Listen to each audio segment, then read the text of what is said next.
howdy everyone out there in Twitch land. I want to welcome everyone back to the General's Tent. Today we have myself and we have my wonderful friend, Funktionfails. Say hello, my friend. That's right, we got Function here. I also don't have something clever to say as an intro. One of these days I'll the less fail, more functions, maybe the outro. I need to come up with an intro. Yeah, we'll get more creative as we get more into the gist of everything. This is only the second time that we've started up doing, like, it as an actual podcast. Or webcast. Vidcast, yes. Twitchcast, we're on Twitch. We'll call it a Twitchcast. But, so we had it's been 2 weeks since our last one. We're trying to do these every 2 weeks. So for everyone who was on our last one, who's joining us on this one, thanks for showing back up. Y'all are amazing, amazing people. But we have had some cool stuff happen since then. Some of it a little controversial, some of it a little bit interesting. We had a build or patch 581 drop, or I got dyslexic there, 815 drop, where they introduced the, what did they introduce again, Function? Are you talking about the one from 2 weeks ago, or the one that just popped? The one that just popped today. The one that just popped, well, yes, because we have two patches to talk about. So the one that was over the past 2 weeks was the one that was dealing with the trigger change, and then the one they're dropping today is a spectacular one where, well, we'll talk about that in a few moments. But we'll talk about that.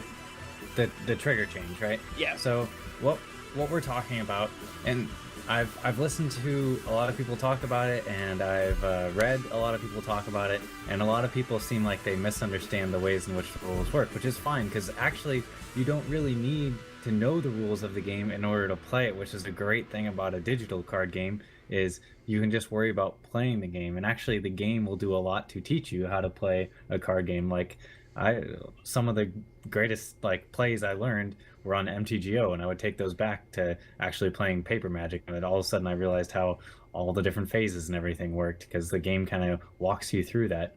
So what they changed is that you're no longer given pass priority when a card has a triggered ability. So that's cards that have the text when. Those are generally triggered abilities. I think there might be a couple others, but I think almost all triggered abilities start with the text when. So when a troop enters play, you gain 1 life. That's Adamantine Scrivener. And now, you would have a troop enter play, you would gain the 1 life. And so long as the troop entered play, so long as the ability goes on the stack, there's absolutely nothing you can do to take it off. Well, I mean, if there's specific cards that do that, but killing the guy that came into play doesn't prevent the life gain. Killing the Adamantine Scrivener, so long as the guy came into play, doesn't prevent the life gain. But now they've removed a lot of the interaction that when it does come into play, the following triggers, that basically the stuff that happens afterwards, that doesn't go on the stack. And there's some wacky business there. Yeah, a lot of people like to point out one of the more powerful interactions being between Scrivener and Righteous Paladin as being an example of where you'll want interaction before some of those effects go off. But then there are some other ones, like when you're playing Howling Brave, where once it comes into play, the only effect that hit the stack beforehand was just the increase in threshold. So like that one, you could never really prevent anyway, and you can see a reason why they'd want to automate that one. Yeah, so that might be relevant if when he comes into play, you gain the threshold. What's important is if there's another card that says when you gain a threshold. It's really when this comes into play is when there's a triggered ability that triggers off of another ability. So in the case of Scrivener and Paladin, if there wasn't any Paladin in play, the Scrivener thing would never, it wouldn't matter whether you had a chance to respond or not. But since there's multiple triggers going on and they're triggering off of each other, that's when it becomes important. And early on, with just set 1 being out, sure, there's not a whole lot of interactions you're going to see. And even furthermore, with it only being constructed where people are building their deck and bringing it in, there's actually fewer interactions than you're going to see otherwise. Because when you're playing a limited setting with draft, a lot of these kind of corner case plays actually become really important, and they're kind of what sometimes will turn the game on its head or get you that extra little value that builds up over the course of the game and helps you do well. So one of the things we may want to really take in consideration before making super big judgment calls on whether we like the effect or not like the effect is make sure that we get in all of the functions and always keep this in the back of our mind. Because I like the increase to the pacing of the game that this has caused so far, but I really miss being able to burn a righteous paladin before he got his buff effect on him. Yeah. So on that note, we're talking about like the pace of the game, and that's something that Cryptozoic was saying was one of the reasons that they kind of pinpointed this as a fix for that, is that a lot of newer players weren't understanding what was going on. And I think there are some ways they could implement a change or two.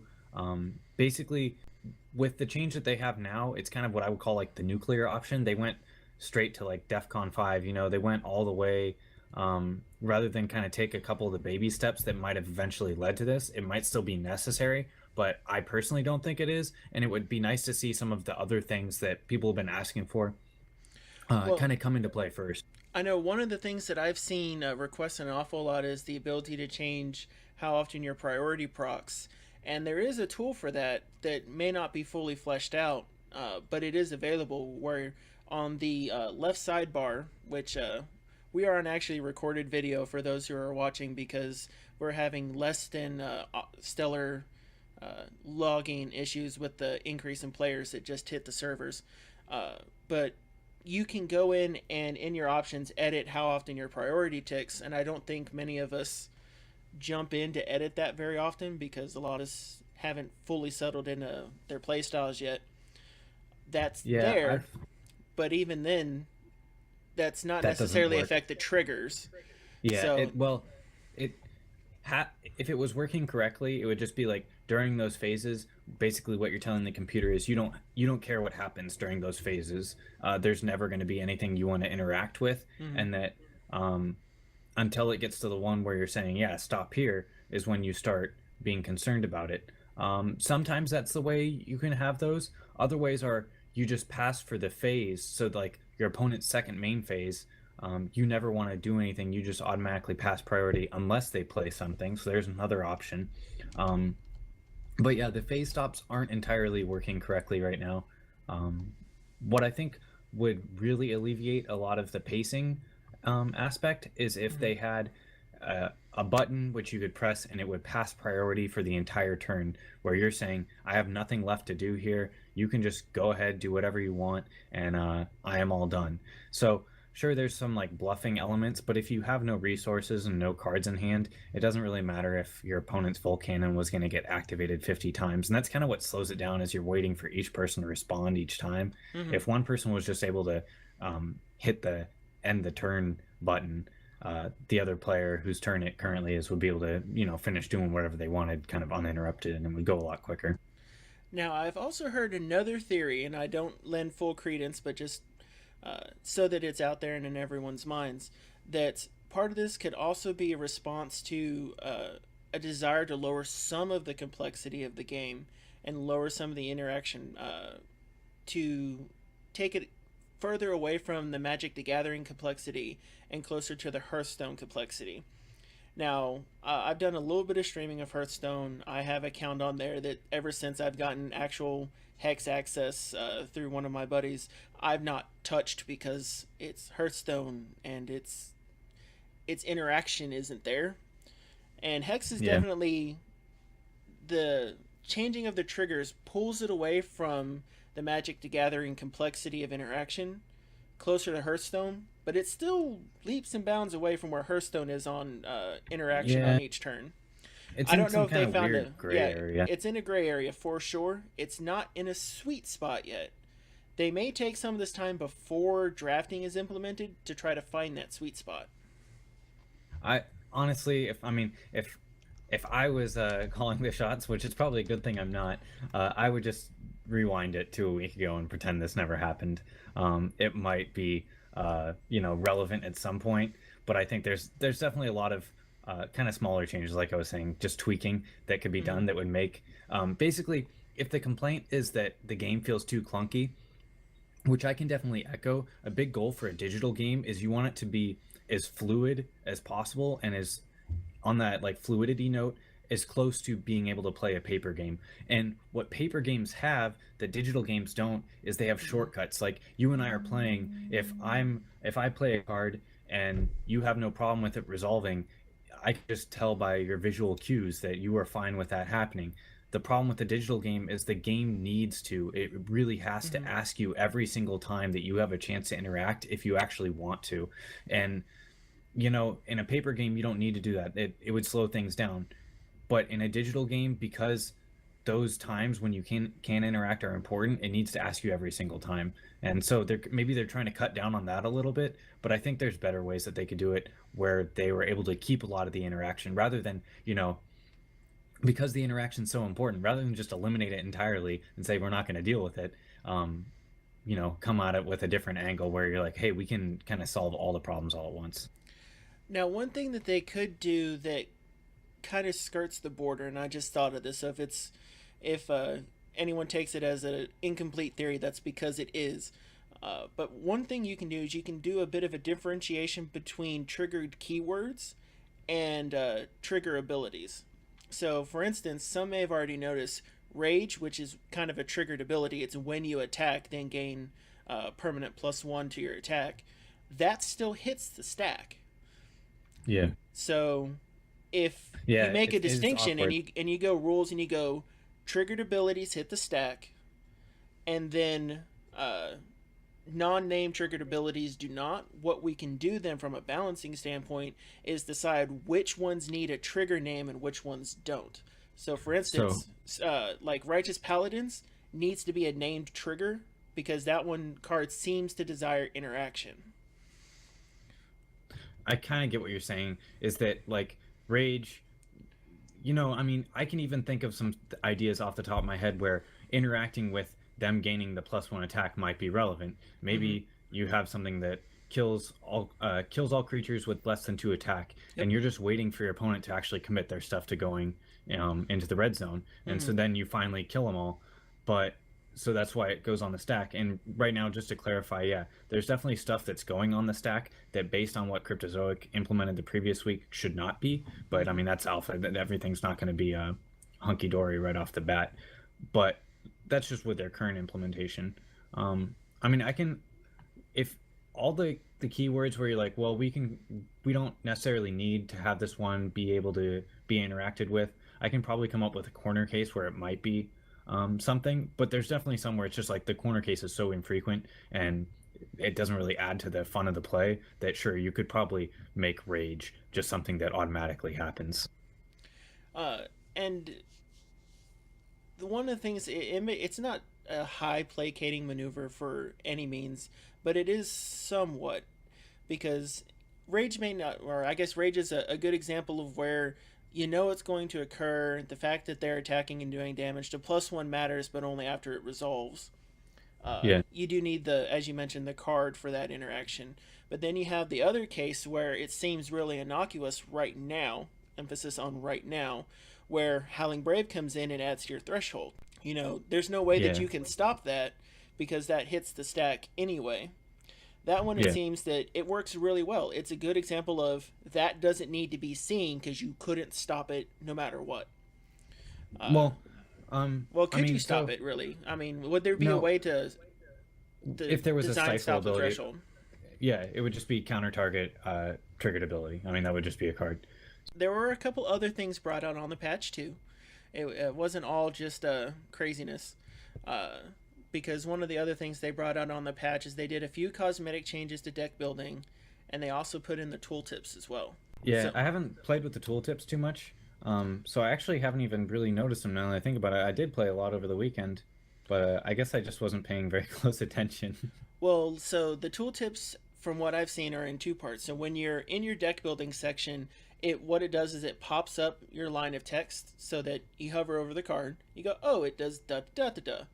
Which they're not all 100% either. So for our bug testing, we'll want to go ahead and put those up as cosmetic things that we'll want to get updated. And then in game, you can hover over your icons, and your icons will give you descriptions of what's going on. Other side of that, for testing, not all the icons say what they are consistently. So there's a couple of like icons for always attacking that are on the cards, like Savage Raider, for instance, gets an icon instead of the text "must always attack," and that icon says something entirely different. Yeah. Yeah, those icons are kind of tricky. I mean, eventually people will learn what the Swift Strike one looks like, but there's a couple of them that look very, very similar to me. Mm-hmm. And I don't know. I think there might be a better way to do that that is more intuitive for people because it's important for that kind of stuff to be very clear. You know, when you're Mm-hmm. playing a card, you want to be able to readily know what it is. And that's actually kind of a problem for them that I think might need to be solved as well is when you have a bunch of cards out, and even when you don't, sometimes it's kind of hard to read the cards. Like even the ones in your hand, they're not necessarily that easy to read. Um, you kind of have to enlarge them first. It would Mm-hmm. be nice to find a balance where they're a little bit more readable. Maybe if the text was a little bit more crisp on the card itself. Yeah, that's a well, that is definitely an effort. But no one ever tell you graphical editing is always an effort. The Now, one of the things though, the tooltip, I like the idea and use of a tooltip for the icons, so that if you hover over an icon, it tells you what it is. Yeah. And that's, I believe, is presently implemented. I remember seeing it, but I might also be hallucinating. So, someone in chat validate for me if you actually happen to start a game. That's a joke. It's a very bad joke. I apologize. But Yeah. On the those kind patching, of tooltips are good. yeah, I like that a lot. On the patching note, kind of what you're talking about, bugs and stuff. Because I was helping maintain like the bug report, Google Doc for a little bit, Mm-hmm. and you know, I've definitely noticed that in the last 2 3 weeks, there's been far fewer just like kind of mechanical bugs with the game. The pass priority thing is still around, but I don't even really think that's so much a bug. More so as like the servers being overstressed, maybe. That is really what it feels like. Now, granted, feeling what a machine is doing is nowhere near empirical, but that's what it seems like just from some casual observance. I've noticed that whenever we have, uh, I'd say maybe 6 to 7 people in the waiting room with maybe like 10 to 15 active games going on like during the evening, performance is fantastic. But whenever we start seeing a lot of games hitting on the server, a lot of people going in and out of the queue really quickly, uh, you can notice that performance is chugging down. It's like adding 10,000 players. Performance chugs down a little bit. Yep. The Now, but they did end up adding in another card, but it wasn't on the initial patches, but it came in a little later, and that was Judgment. And I think the that card being added leads us to a wonderful thing that we've been thinking about talking about, and that's the effects of board clear. Yeah, so we're gonna kind of do like a topic of the week, or at least maybe like a from a card mechanics perspective, we're just playing the game style topic. Mm-hmm. And in this case, we were talking about board clear, right? So what you're talking about is when you play a card, and in most cases, it does a symmetrical effect where it'll like destroy all creatures. Extinction's a good example. It destroys all of your own creatures, all of your opponents. Sometimes there's board clears that even say destroy all of your opponent's creatures, but not your own. And those are clearly a lot better. They're usually a little bit more expensive as well to play. But yeah, so we were gonna start talking about, you know, what are the pros and cons of all the board sweepers and where they fit into the game. So for so one of the things, so all the sweepers, let's just go ahead and throw them all out there. So within Blood, they have Extinction for a sweeper. In Ruby, they have a couple of them. They have Heatwave, which is a sweeper for 2 damage to all creatures, and then they have Total Meltdown, which is a sweeper for artifacts. Diamond has Judgment.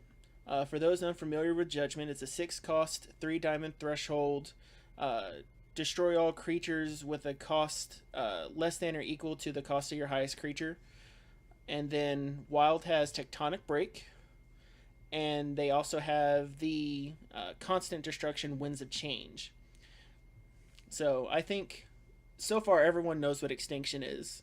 Extinction is really, really fun, and I think we have a pretty good idea about Heatwave. Well, I don't know if I'd say Extinction is really really fun. It's not so fun when you're on the receiving end for sure. Hey, It's I've what tricked some people someone might into even an say. Extinction before. That was fun. some I don't people have might that even call it recorded. an innately unfun mechanic, but that's not. I mean, that I wouldn't, but some people definitely do not like playing against decks which use board sweepers. I agree it's a little rough, but you got to find your fun in interesting ways. I'll use an example. So I run a dwarf deck that is a blood sapphire dwarf deck, and I run the blood side of everything because sometimes you just need that creature destruction for a little bit of extra tempo. And I've had times to where my opponent has just outpaced me so badly that, and I don't have and I don't have my win conditions all set up yet. That, you know what? Sometimes you got to extinction for dwarves because, Oh yeah. you know, and at that point you're like, I'm killing all of my dwarves so that all of your rhinos die. Bye, So rhinos. So when we're talking about sweepers, generally they're going to be higher costed than targeted removal. So murder is a good example of targeted removal. So is inner conflict. They're both very cheap and efficient removal spells where you can only affect one side of the board, and your own troops are still running amok. But with a sweeper where they're affecting both, like extinction, really your goal should be trying to hit more than one creature with it. And if you have your own creatures out, then you add more, increase that number. Generally, you want to get more value out of that card because not only is it something that is potentially killing your own troops, which if you're building your deck correctly and playing right, you shouldn't be doing that very often, but it's necessary for once in a while. But you're also setting up a board state where you have just, if you did it on turn 4, you have just spent your entire turn to reset the game, and now you're giving your opponent the initiative to kind of you're throwing the ball in their courts. They can pretty much do whatever they want, and you still need to respond after that. On the same note, some people might say, "Oh, well, you don't want to use extinction against one guy," and I say, "No, sure you do. If that guy is relevant, and especially if you've already used extinction once in the game, and they don't have that many cards in their hand, what else are you going to do with it? You're just going to use it to wipe their guy off the board anyways. Why don't you start progressing your own game plan by using the extinction and then afterwards putting out your own guy and starting your own win condition at that point?" Oh, most definitely. And I think another reason to use the board clears is because of the prevalence that's coming in with a lot of the spell shield cards. So, to your point, so there are some cards you can't murder, and those are ones like the Neblin Scout. You can bring him in with a gem that gives him spell shield. If he hits your hero, or if he hits your champion a couple times, all of a sudden he's a 4/4 with spell shield that you can't murder. You can't you can't hit him with inner conflict. You can't bounce him. You can't damage kill him. The only things you can do is essentially block him to attempt to kill him. Maybe pull out a combat trick that way, or you use your Bass board clear. And I tell you what, if I have a 7/7 Neblin Scout with spell shield, I'm going to extinction that guy, and I'm going to enjoy every minute of it. And because part of what it is that we have two types of value at the moment. One is the classic 2-for-1 or 3-for-1 cards. You have 3 rhinos in play on the opponent's side. You extinction, you take out all 3 cards. Well, there's another more nuanced side of that, and that's actually damage output, and that's where judgment comes into play. So on judgment, you have the other part where it's not just card for card value you're looking for damage output to damage output value. Because if you have 3/1/1s and an 8/8/8 on your side, and you're holding judgment, and your opponent has 5 rhinos and is about to come raffle stomp your face, well, you know what? In that case, it's good to judgment. You don't care that you'll lose 3 of your creatures and have less than efficient value, but you just totally changed the damage state of the board, and we'll want to keep that in mind. And it makes a big play because one of the reasons I mentioned I extinction my dwarves earlier, I had a bunch of 1/2 dwarves and a couple robots in play, and that was nowhere near the amount of damage without Volcannon to sit there, and my opponent was going to hit me in the face for 10. It is much better for me to just reset the board state, reset the damage state in this case, and I was much happier. I also went on to win that game. Yeah, so I mean, what you're talking about is like tempo, card advantage, and board state. All is kind of interchangeable in a way. They might not all mean the same thing, but they're kind of like ways to keep track of who's currently winning the game. On the note of judgment, what I would say is it doesn't just destroy troops; it destroys everything. Yes, So like cards too. constants and artifacts too. So it's destroy all cards with cost less than the highest cost among cards you control. So if you hypothetically, if maybe there was like a really powerful constant or artifact at the 4 or 5 slot, and you could play that and then use your judgment on turn 6 if you had the resources available, you could set up a position where you're keeping your very powerful effect, which cost 4 or 5, while in the same time wiping out all of your opponent's stuff. And in that case, it's kind of the reverse of what I was saying with Extinction, where now the ball isn't in your opponent's court. They have to react to whatever you did because you left something of your own in play, which could have potentially been pretty powerful. And actually, to bring something up, a collaboration we did before, when we were doing the Eye of Creation contest, one of the plays that was done for clearing the board state was actually the utilization of Judgment, because it allowed you to keep certain cards in play. And that's going to become an interesting combat trick when we start looking at what artifacts we keep in play. So we can keep a couple high cost artifacts that may sit on the board. A good one that comes to mind is Hex Engine. There are a lot of great 3 drops in the game. That Hex Engine makes sure that when you judgment, they all die. And you still have your mana ramp at the end of it. So we're kind of talking about the upside of Judgment. The drawback is if you have your Hex Engine, but your opponent has like a massive dragon out, like a Jadim or something, which I think now costs 5 rather than 6. But regardless, it's not going to kill it. So Judgment was not the card you wanted in that case. You actually wanted to have an Extinction in your hand. So when you kind of have these conditional sweepers, it's important to kind of keep those conditions in context of when they're going to be relevant. Like, what cards does your deck have a problem with? And do these cards answer them? So another one that we were talking about for sweepers is Heatwave. And whereas the other ones are destroy a bunch of things, Heatwave does a damage to a bunch of things. And it does two, yeah, it does 2 damage to everything on the board. And what is notable there is, if you have maybe you're playing a slower deck and you're worried about opposing Ruby decks where they have a bunch of 1, 2, and 3 drops that have very low defense. Heatwave's going to kill them all, and you're going to get it at very low value because Heatwave only costs 2, so you're not really losing out on your turn as much as you would be if you were playing a 4-cost Extinction or 6-cost Judgment. Oh, most definitely. And the other part that comes with Heatwave is generally you tend to not want to play it on turn 2 either. When Heatwave tends to be that point of generating good value, from my experience, has been sometimes turn 3 depending on the speed of the aggro deck, but mostly turn 4 or turn 5, where you can drop in your Heatwave and then play down a good 3-cost response and really switch the board state. Likewise, another card that Ruby decks have, like the aggressive ones, have a really hard time with is what's the Raptor? Pack Raptor. And so Heatwave could potentially kill 2 Pack Raptors if they're both out, because they'll both be 2/2s at that point. Pack Raptor definitely laughs pretty hard at the like aggressive orc decks. So maybe you would side bout like 1 or 2 of your aggressive orcs and bring in a copy or 2 of that, and maybe try to keep guys that had 3 defense or more in your Ruby deck. It's just an idea, but at least for some of the Ruby decks I've been running were Plan C, and the idea here was that all the guys you get from Plan C are 3/3s, and that if you play Heatwave and wipe their board, if you have a Lord Alexander in play, you can still have your Plan C guys swinging in for a bunch of damage and whatnot, because Heatwave won't have killed Lord Alexander, which is nice, because with Plan C it's really strong if you can attack the turn that they come into play. Definitely, but I will say this because I've done it before when I knew I was facing Plan C. I will hold 2 Heatwaves until you play them, and then I will kill them all. But then that just turns into a 2-card Extinction.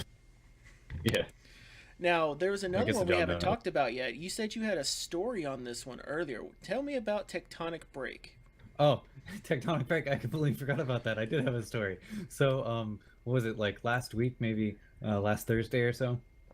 What I've been doing in Alpha a lot lately is I've been playing kind of wacky stuff. So I've been playing a lot of like 100 card singleton with other people who are interested in doing it. That's a lot of fun because you get a lot of interactions that you wouldn't normally see otherwise. Hopefully I'll get a couple of those recorded because those might be kind of fun to shoutcast actually.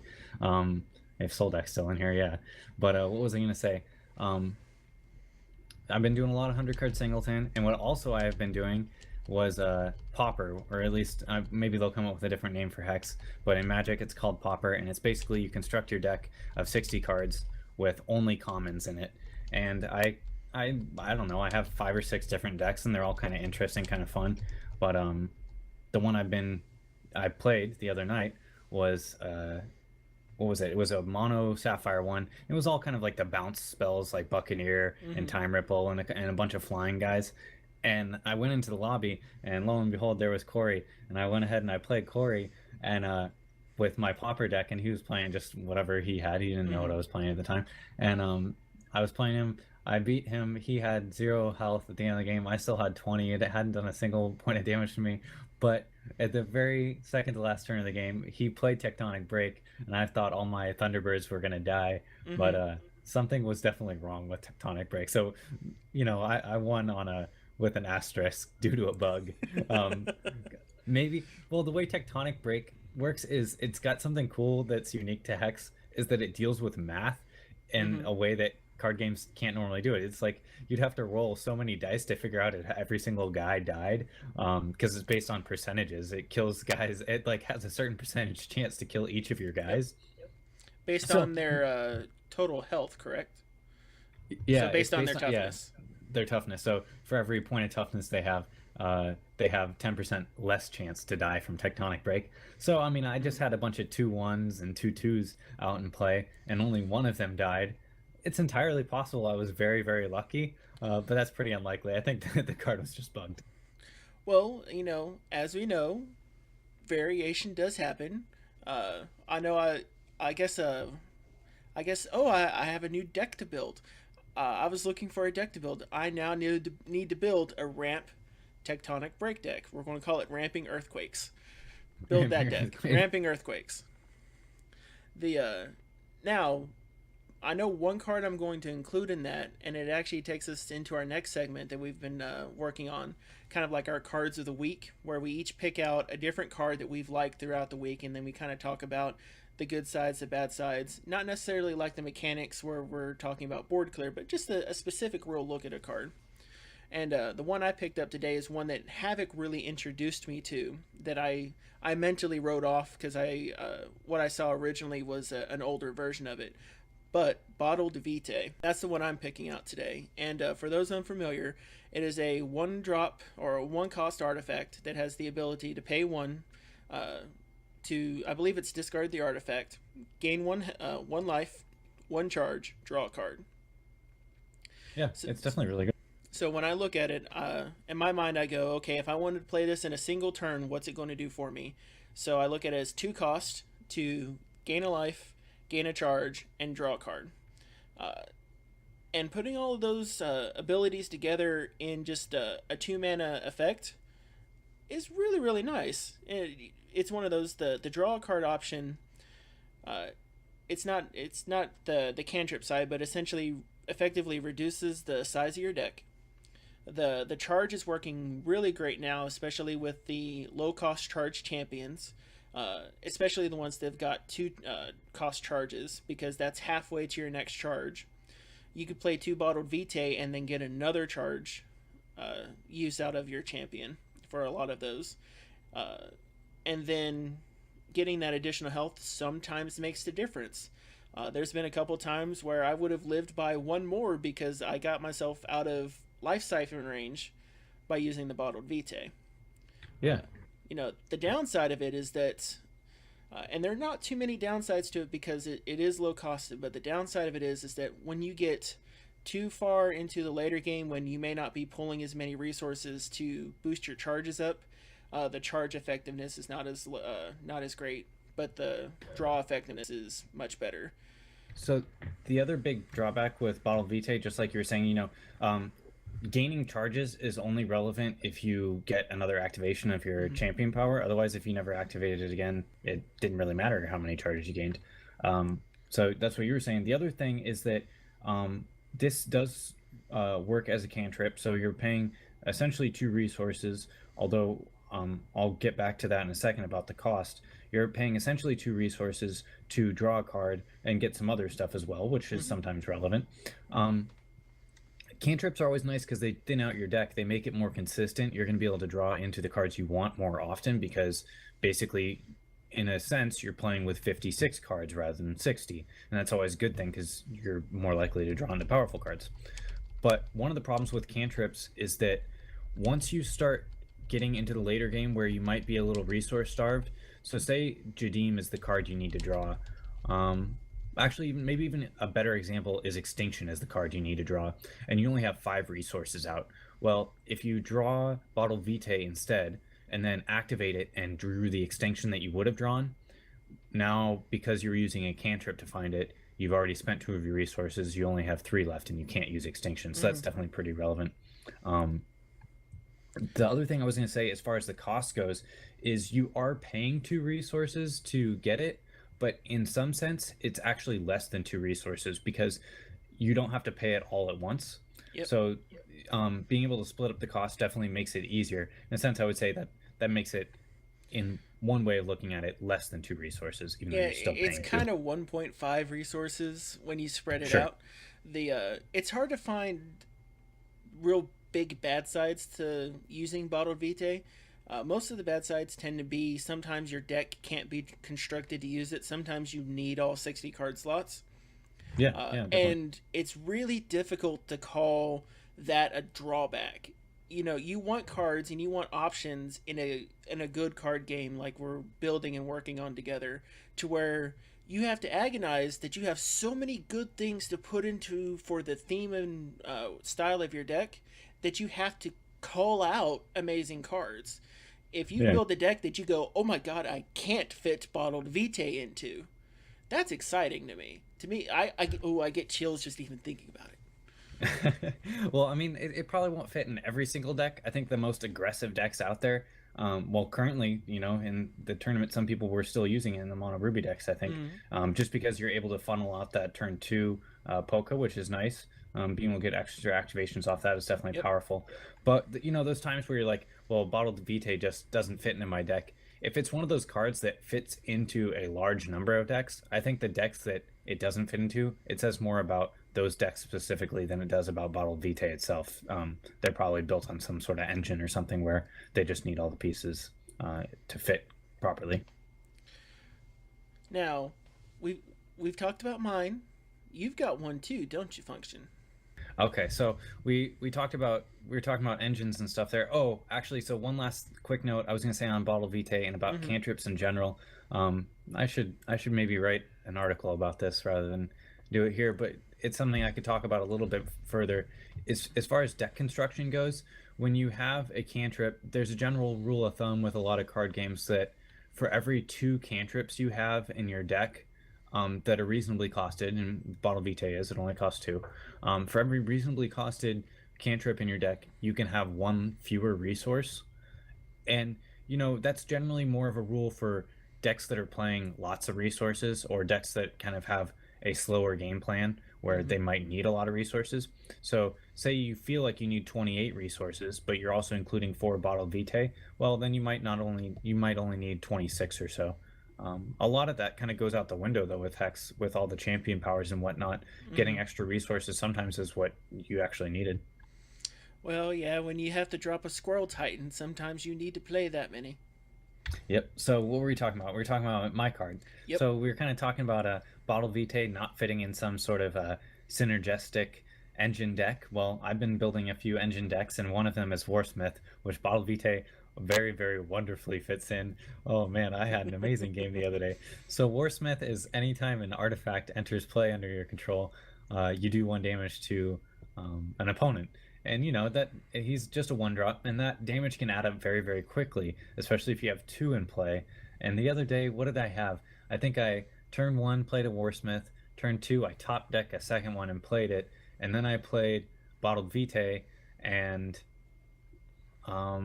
yeah, I think I ended up killing my opponent on turn 4 with some very tricky I think I had a second bottle Vitae maybe, and Mm-hmm. then I got the charge power activated, so I had two charge powers off my champion total, and it was definitely a tricky play, but it was really explosive. I mean, that's gonna happen so infrequently that like that style of deck blows up. That was probably like the god draw. I can't imagine a better draw for that deck.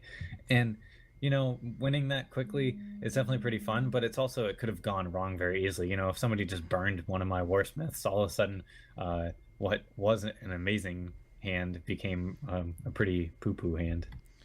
Well, the like I'm imagining it in my mind. So like your turn one, you dropped them. Your turn two, you dropped your other dwarf, the Vitae. Well, that's 2 damage, and then if you pull another Vitae, that's 2 damage. You bring in your bot, that's another 2 damage. Uh, and that's what turn three. You're looking at 6 damage and not even had attack yet. Yeah, and you've at least had a chance by turn three. You've done 3 damage just off the attacks from the warsmith if they haven't put out any blockers. So that that's another 3 damage there. Yeah, it adds up very very quickly. And then turn four, uh, when you have the more resources, it's that much more for you. Well, and one of the things that some people have felt is a bug, and it's kind of been rumbling, and it's got some discussion on the forum, is that a lot of people have been talking about the deck shuffling RNG, and we Oh were boy. getting in, we were looking into that topic. Now, it's kind of an up there topic. It's a bit of a mathy topic because some may be feeling as though what's occurring with the you got 24 resources in your deck. Sometimes you think you're drawing too many resources in a row. Sometimes you mulligan 3 times and you've only seen one resource in each of the mulligans, and you get that, and it seems a bit discouraging. But and you bring that up and you run it on the forums, and if you've got maybe 20-30 games and you just kind of, it gets real wishy-washy on collecting the data. So Yeah. what ends up happening is people start talking out about it, and and that's one of the things. When we were watching some of the tournament of streamer stuff, we would see that decks that look like that they should be pretty competitive suddenly just get trounced on turn five because someone had a pretty decent hand, and then someone just got resource screwed. And I know Function had some wonderful admonishments for me on those. Yeah. So, first off, I would say when people say, "Oh, I didn't draw enough resources," or "I drew too many," that's only true when you drew more resources than were actually in your deck list. And at that point, yeah, there might be a bug. If you have a 60 card deck and there's 60 resources and somehow you drew 61, yeah, there's something wrong. But until that happens, like, and unless you can provide me some data, there's not anything wrong with the shuffler. Like, there might be some sort of clumping issue, but as far as like distribution goes, um, people have been running a lot of tests, and so far everything points to the shuffler works just fine. So we can put that to rest right now, right? No, I don't think we Well, can. There's probably some more to talk about. well, and one of the things, so we say that some people have been running some data on that. Might as well explain it, because to say someone's running data on it is just the same thing as magic. Oh, someone's working on it. So what some of the players have been doing, and Guer from Clan Blackblade has been heading and helping out a lot on this. What they're doing is that they're getting the opening hands to see how many resources are there in 24 resource decks, and they are comparing the test draws and the first draws to see how that resource amount of resources are actually stacking. And so what they're finding is that the draws and the playouts through the game are conforming to the statistical norms that you would expect for 24 resources to land. So there are going to be times when we have one resource and we're going to, in opening hand, and we'll pull 6 resources because we've got 24 in the deck. You're going to be pulling resources. We won't always like the distribution, but you have to test for that. What we tend to find is that, I know when I shuffled back when I was 15 and playing Pokemon, or when I was 2021 and I was playing a few other games, is that you would see where your cards are, you would see that your distribution was weird, and you would alter your shuffling patterns. And Yeah. so in a physical card game, you have multiple methods of shuffling and randomization, but that's not necessarily fully random. What's Yeah. fully random is very different than making sure that, all right, you shuffle it 8 times or 9 times, on the side, and then you do pile shuffling one time, and then you randomize it again, you're actually seeking a better distribution through your shuffling methods.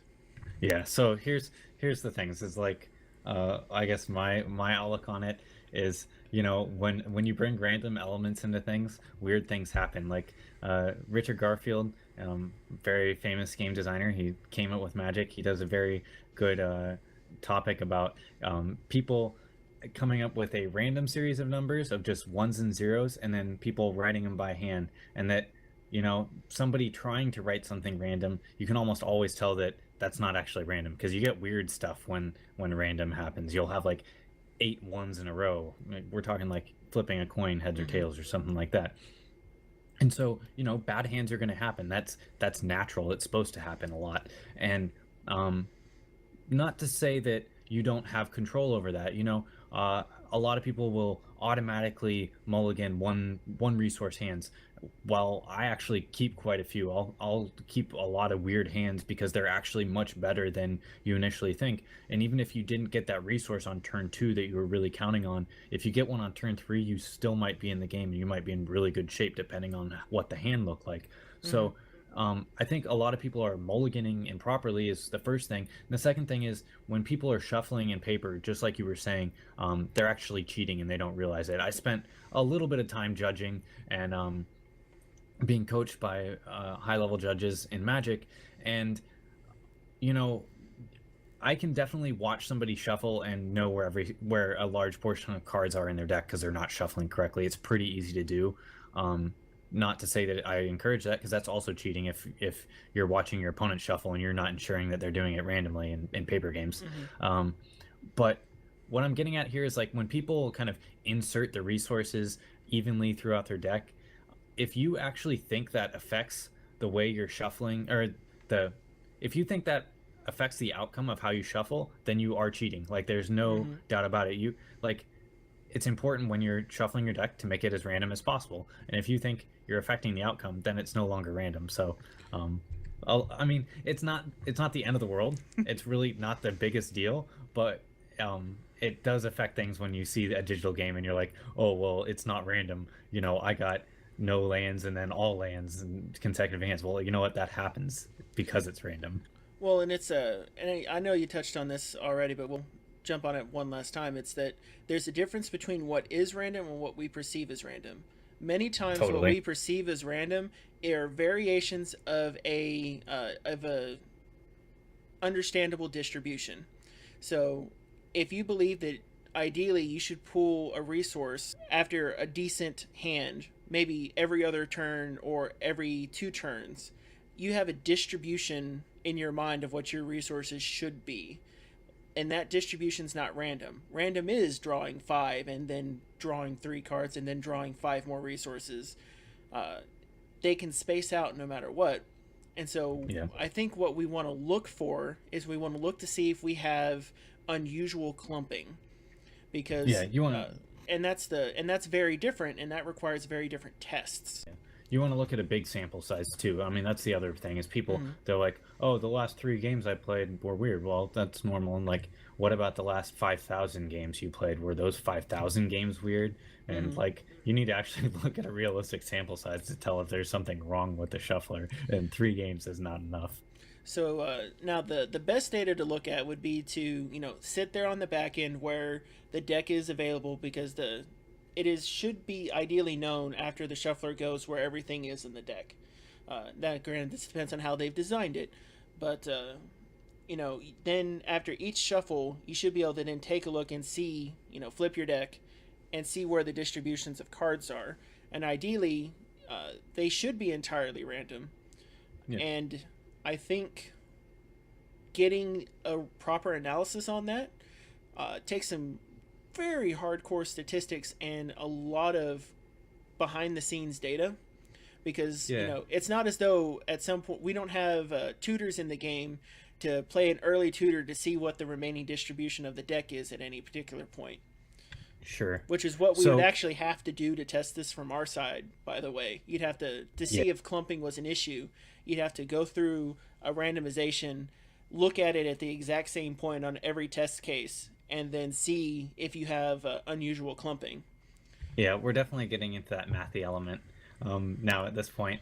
But what was I gonna say? I was saying, there might be some things that are skewing that. Like I know there was a problem with the Crash of Beasts escalation card always going to the bottom of the deck. It wasn't shuffling. So if some cards aren't working correctly, it's gonna kind of skew the randomization. And the other thing is, on some level, coming up with a random generated numbers for a computer, there has to be like a seed for them, and even if that seed is random, well, what seed's that seed? And on some level, it's tied into something. It's tied into like a clock or white noise or whatever you want to come up with. But so long, really the important part is so long as it's close to accurate, and it seems like it is, like it seems like it's very close to accurate, there's nothing to worry about. And by close to accurate, I'm talking like within 1/10 of a percentage, even less than that. If it's within that kind of accuracy, we're fine. And from everything we can see so far, it seems like it is very close to that. So, and I think a lot of what our feelings are right now, to bring it back to the touchy feely subject of everything, is I believe we're really adjusting to what happens when you destroy a distribution and a perceived distribution of cards. Yeah. And I think that's part of what this clumping issue is. So if you look at it from beginning to end, the first thought is, wow, my draws are now really random, and they seem a lot sketchier than when I play Magic or when I play some other TCGs. I wonder what's going on. Well, yeah, you are a human. You're trying to find a pattern. Yeah, so you ask yourself, you're pattern searching creatures, you look for them, you go, oh, this might be wrong. Let me go check the forums. And as we all know, we have a great forum community, but we do have a propensity to jump on the subjects, and this is one of the subjects. And you're like, it seems as though my draws are off. I've said it before as well. There are times I look at my deck and I'm like, why have I drawn 7 resources in a row? I just lost this game because I couldn't pull anything else in the deck. Which sucks. And whenever something bad happens to you via randomness, you're like, it's the ether's fault. Yeah. So one of the thing I think that really attracts me about card games is there's variance. There are random elements. It's not chess where you have complete control over what's going to happen. So there's variance, but you do have a lot of control over that variance. You have to read into what are your outs, what potential cards could still win you the game when you're behind, or what potential cards could close out the game faster so your opponent has fewer chances to draw outs. And then you want to basically draw into those and increase your chances of maximizing your win basically at that point. And you have a lot of control over that. Each little choice, how many resources you use each turn, whether you keep them up to plan for a trick, whether you don't, whether you try to draw an extra card off of Pact of Pain this turn or next turn, those all kind of go into whether or not you end up winning a game, despite of the variance.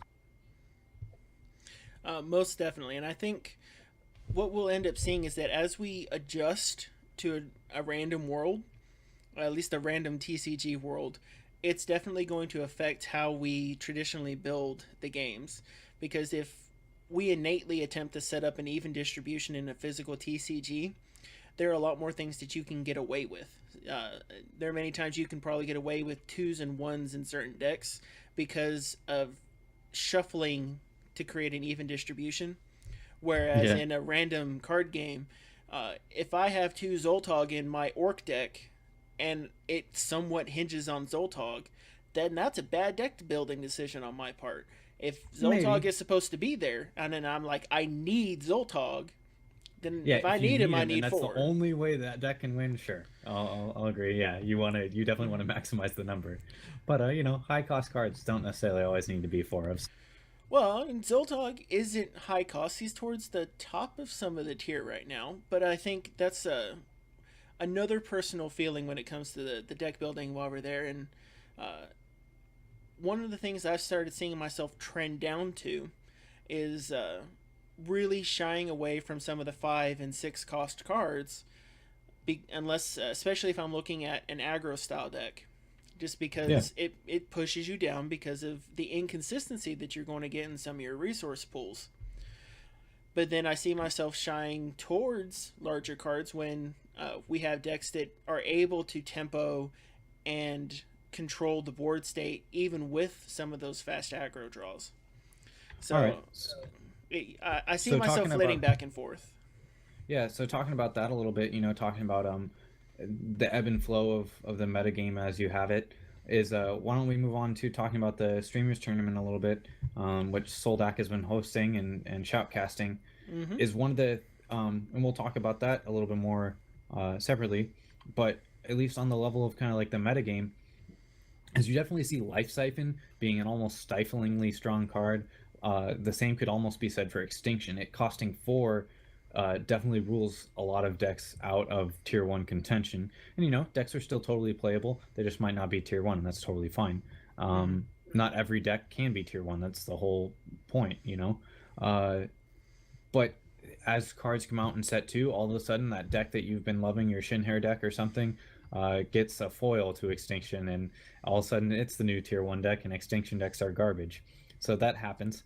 But what we were kind of seeing is early on, a lot of Life Siphon Extinction decks being very strong because they basically have a lot of answers, and their win conditions are very hard to deal with outside of the mirror matches. So their win conditions are really strong, and they're able to stabilize very consistently. And you saw them kind of beating a lot of the wild-based decks where they were getting a Fist out or they were getting a bunch of Pack Raptors out. And so people shifted that. And then, there's kind of a window for a lot of those Extinction and Demented Demolisher and Escalation-based Life Siphon decks that they're a little slower sometimes. Those first couple turns of the game, a lot of times you'll keep a hand that doesn't actually do anything till turn 3 or 4, and even then you're not actually interacting with your opponent. So because of that, because they're a little slow on that end, a lot of Ruby decks came up, and those Ruby decks were able to do well because they're not playing against Wild, where they have Pack Raptor, which absolutely hoses a lot of the Ruby based aggro cards. So Ruby was kind of exploiting a window within the blood-based Life Siphon decks where they might not be able to stabilize quickly enough. And just as an observation from what I've seen of the streamer tournaments, some of the early decks actually followed a lot of the style progression that we've seen in some of the general streaming, and as well as some of the metagame that I've seen in the games that I've played. Just as a quick miniature story time, a lot of the decks that I encountered once Fist came into play, a couple weeks ago, you would see a lot of good ramp Fist decks. And then we started seeing the foil to Fist, and when people started playing Chaos Key, they started realizing there was the answer in Diamond that did really well. Inner Conflict and KSQ were both really good for it, yeah. And we started seeing that those foils were there, so we started putting away, and then that pushed it away into being more of a later game, which then we started seeing Function's infamous pillow deck turned into the Demolisher deck style, and we started seeing a lot of creatureless evolution. And a lot of these early things were not really affected by the cards themselves not being there. They were actually bug driven. So a lot of cool cards didn't have bugs. There were bugs that were preventing us from playing those good cards, so we had a different evolution. We were playing the things that worked, and we played the good things that worked. And as more and more cards are getting less and less bugged, what we're seeing is we're seeing a little bit more stratification, and the push towards making a good deck is the push towards stability. And so consistency. Yep. And as the streamer tournament's going on, and they're playing and switching out different decks between each of the different rounds because of the scale at which it was pulled over. Once we got towards the final four and the actual finals themselves, we were seeing consistent decks. Like one of the rough things about the Blood Diamond deck is that sometimes it's got no early game, and there's nothing you can do about it in a random scenario. An even distribution would have been amazing. But sometimes you get hit for 20 turn 4. I will say this, though. A lot of people were saying that the deck was inconsistent, and I've probably played, I don't know, maybe 60 or so games with that deck. I've probably played more than that, but I just kind of stopped playing because it was really slow and the games went long and I wanted to try other things. But I didn't really see a whole lot of inconsistencies with it. But maybe that was just because I was mulliganing in different ways than people. I don't know. Or maybe they were playing against cards that I wasn't seeing as often. It's hard to tell, but it didn't, like, people were saying, oh, it's just you can't play that deck because it's inconsistent. I don't think that was all that legitimate. Oh no, and I'm not attempting to make that point. The Yeah. inconsistency comes in when against an aggro deck that has the good chance of going off on turn 3. Oh, sure. So, for instance, though, including bottled Vitae, or one of the, not even just bottled Vitae, but a lot of good aggro openings, they're dropping down the Enchantress on turn 2. Turn 3, they're playing.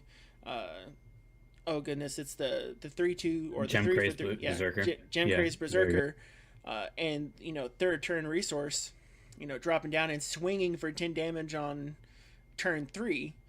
Well, what's really strong too is like doing turn 2 Pyromancer, turn 3 Pyromancer, and all of a sudden that 3/1 from your champion is now a 5/1, like hitting for a lot of damage. And that's just like free. You don't even have to use a card from your hand for that 5/1, which is really nice. I mean, I like where they're going with champion powers. I think it definitely adds like an extra level to deck building, and they're a lot of fun.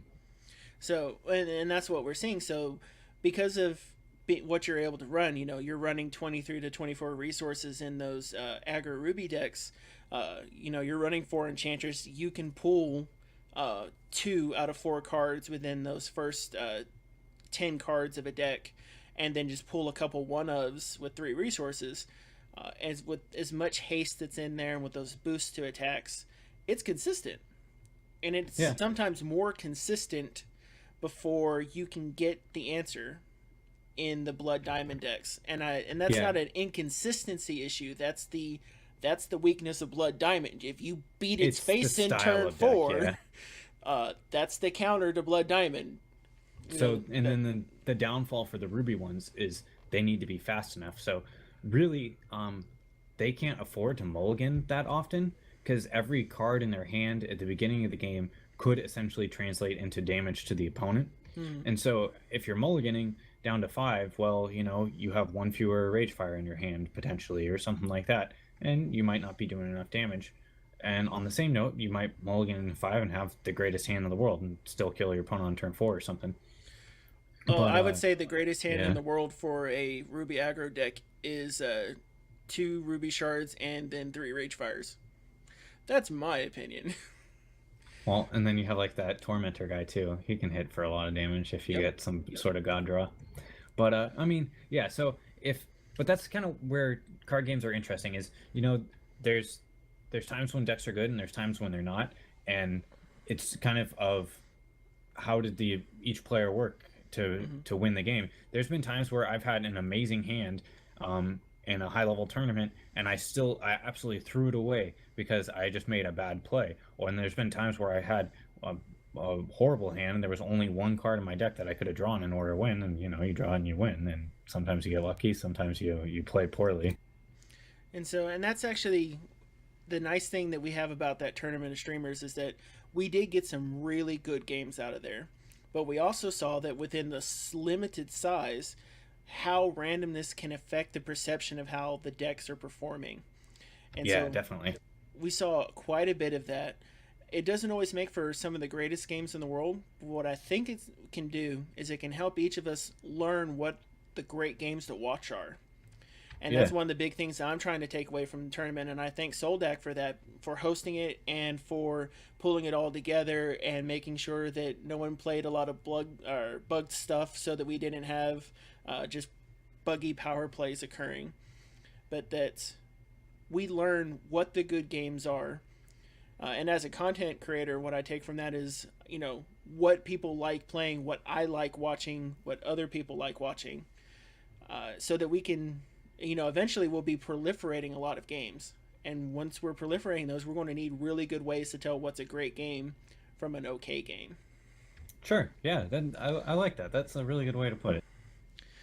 So, now, Function and I have this major tendency to just love talking about random subjects, or picking on a subject and examining and pulling it apart from 5 different ways. And I'm sure some of y'all love us for it, and some of y'all probably hate us for it, but listen to us because you think we're just cool guys. But we can't do it forever. But yes, we could ramble for quite a long time. we did. We went for 9 hours on the spoilers when they first Yeah, dropped. we went forever. I forgot about that. Yeah, But that was ridiculous. but I will keep us moderately short, and remind everyone that every 2 weeks, all the way up to almost Christmas, we'll still be doing the General's Tent. So we're going to be doing another cast on 12.3 and another cast on 12.17, and then we're going to come back after the New Year, because the next one would fall on New Year's Eve, and I don't know about Function, but we're planning a New Year's shindig that is never going to hit the internet ever. Yeah, I don't know Ever what I'm internet. planning to I'm do. looking at you. I don't know what I'm planning to do, but I'm sure I'll be upping the punks somewhere, so and having a good time. So, but we're going to. So we've got 2 more shows for the end of the year. If there's anything that y'all would like to see covered on the shows, send an email to either Function or myself. You can get a hold of us via Twitter, preferably, via forums, also preferably. You can, if long shot, get a hold of us both through YouTube, through our channels. Even our emails are out there running around. You can send us messages while we're in game. So there's no reason why no one can get a hold of us. We are easy to find. So Yeah. if you have a thought on what you'd like to see covered, or maybe a specific set of cards that you'd like to have maybe broken down on the General's Tent, send in suggestions. We'll take all of them. If there's something you'd like to see us improve on, send those in. Yep, that sounds about right. Grizzledorf was just asking if anybody's alpha download is taking forever. Mine wasn't, but Mokog's was, so some people definitely are having the same problem you are. Yes, let's see where mine's at the moment.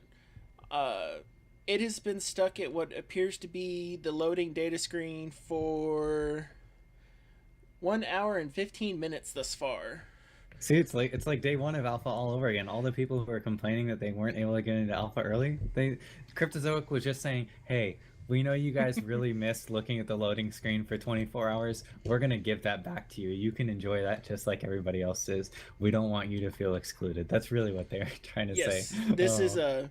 This is day one Gware stream all over again. Yeah. All over again. This is Raven stream day one all over again. And it's okay, everyone. By the time tomorrow rolls around, they're going to look at this. They're going to get the stability done. By the time, they said 48 hours, by the time Thursday rolls around, it'll be much better. Because let's be honest, they more than doubled the amount of people on the server. We had 18,000 backers. Yeah, we had 18,000 backers. They had roughly 3K in. And of that 3K, of those who were really wanting to play, we may have had... what maximum number of games? Maybe 20 to 30 active games that I could see at a time during the times I logged on. Getting back to numbers, is a lot of the people who backed at higher levels backed multiple times, so it's just one individual. And I think a lot of people backing at the lower levels, especially like, the $20 and $40 tiers, were probably just one person who just wanted to check out the game. And so I this is just a guess, but I would imagine that they actually invited more individuals than they had prior, regardless of numbers, Yeah, so, and if we don't count for that, because let's be honest, y'all should not let me into your personal data. I know way too much about everyone who's a content creator already. Getting in that many individuals, if you 3 times the individuals, we have something very similar to what happened when the downloading link occurred, which totally practically destroyed the download viability of the client. It did. I tried downloading it. I had to, eventually someone circulated a torrent that was able to alleviate some of that. It's a good thing, though, for it to crash. I mean, that's part of the process of them making it as good as they can, as they need it to crash a couple times so they can figure out the problems and whatnot. I know what I was going to say real quick, though, before we wrap up, is we were talking about next episode and this week and whatnot. Yep. There is another patch coming some point this week. Kyle on the forums, one of the Cryptozoic staff, mentioned it, that they are going to be implementing probably 10 more cards into the alpha, which will definitely shake things up quite a bit. That's really exciting. Who knows? Maybe we'll see Counter Magic. Maybe we'll see Reginald Cross my fingers for Lancaster. Counter Magic. Maybe we'll see Eye of Creation. Maybe we'll just see a bunch of commons that are missing. But either way, getting an infusion of new cards will definitely be fun to toy around with a little bit. All right, let's give ourselves something to chomp on the bit for our next cast. I'm stealing a little bit from Threshold on this one with what they did before, but pick a card that you would like to have added. Let's see if they add it in these 10 cards, and then what do we think its effect will be, and then we'll run out on that. Okay. Right off, who wants to go first? Oh, you go first this time. Okay. So right off the top of my head, I wasn't planning on this. So yeah, actually, I know exactly what the card is that I want to play with. It's a Infernal Professor. It's kind of like a pseudo cantrip tutory card that draws a random card out of your deck. So it thins out your deck a little bit, and I think it causes you to lose some life, but that just sounds like it would be a fun card to play with. And it kind of might alter a few decks a little bit, and it'll probably fit in quite a few. But yeah, that's one I definitely want to play with. There's a lot of cards I want to play with. Razor J in chat just said Shards of Fate, which is definitely another one that's high on my list. So the top 3 I want to play with are the ones where some of the craziest fun combos were theorized out in some of the early game. But the one I want to pick off is Eye of Creation. And I'll say the reason why I want to see Eye of Creation. Eye of Creation is really great with what has occurred with Pack Raptors and Ancestors Chosen. Because with that, they've taken out the play restriction that could have been implied on the original version of the card. And for those who don't know, Hex Vault spoiled one of the updates that they had planned on it. And we don't know if they've gone through any additional ones. But what it does now is that it's only going to bring in troops, so you're not going to be able to play any additional spells. But it's troops can be played within those cards unless you reveal another Eye of Creation, and then an Eye of Creation copies and gets played again. So what this means for like a Pack Raptor deck is you can play an Eye of Creation with your X is equal to 5, and you may be able to play 5 Pack Raptors, or you may be able to drop in creatures from outside of your shard, because it's just bringing them into play. Yeah. And so what you can end up having is that you can create the situations where you're playing creatures and cycling creatures in and out of your deck based on that whole part of I can bring them in with Eye of Creation. So yeah, you're definitely creating some tricky situations there. So 1, that's going to be hilariously great to test. 2, there's ways to break that, because what if you play a King Gabriel and you Secret Lab it into your deck, and then you've got 4 or 5 cards left in, you're about to Eye of Creation for 9, and all you have left are your escalation cards, and now you want to pop out King Gabriel because this has been the longest game of Hex known to man, being down to 4 cards. You can pop in different creatures that way. Or running with Demolisher as a good example. You drop your deck down to the smallest amount of cards, you're throwing in creatures into your graveyard. You use your artifact that cycles your graveyard back into your deck. All your resources are gone. Eye of Creation. I'm now going to Eye of Creation to drill out all of my creatures. With a Demolisher, it's definitely interesting because it's more likely to hit more live, larger number of live cards. So that's pretty cool. Yeah. So when Eye of Creation hits, Demolisher is going to go blood wild, and it's going to be crazy. Or at least you'll be giving it a shot. Oh yeah, I'm going to try to break that son of a bitch, I'll be honest. Yeah. Hell yeah. So, and on that note, this is the end of today's General's Tent. We're going to go ahead and close the tent flaps until we're ready to release our next strategy. That was corny as hell. I'll work on that. Tent flaps idea. You have the seed of something that might turn out to be beautiful one day. But it's not beautiful right now. No, it's actually really corny and horrible, and I apologize to everyone for that. But until then, I'm Mokog. And I'm Function. And this has been the General's Tent.